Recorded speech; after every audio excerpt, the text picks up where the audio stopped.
Hey guys, finally my parts for my Nissan Leaf arrived. So this is the old parts which been damaged by accident.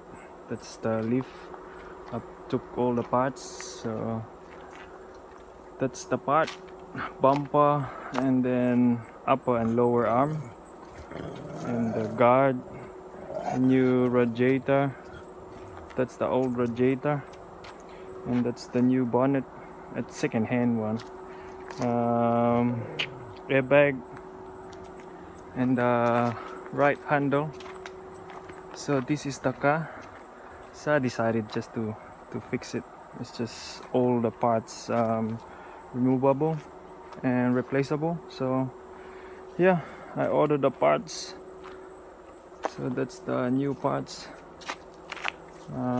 Sorry, I can't take any time-lapse videos, so how I put all together back.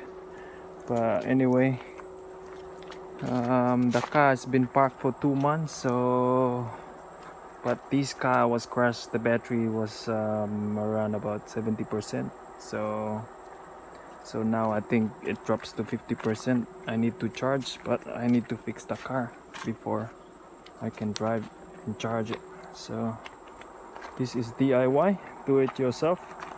I don't have a, as you can see, we're not at the workshop, so I'm just gonna fix it here.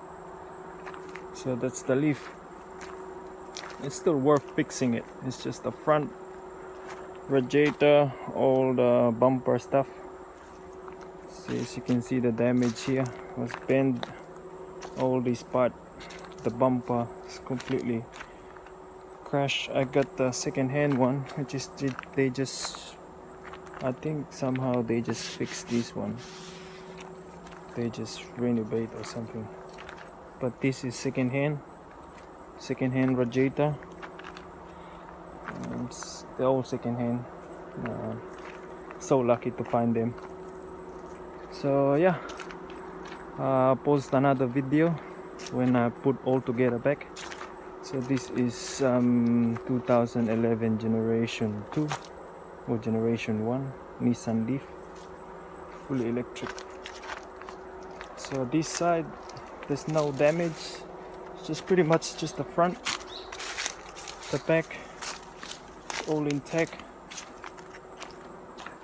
So I'm replacing this, but that one there can't replace, so I might just cut it and then cover that hole.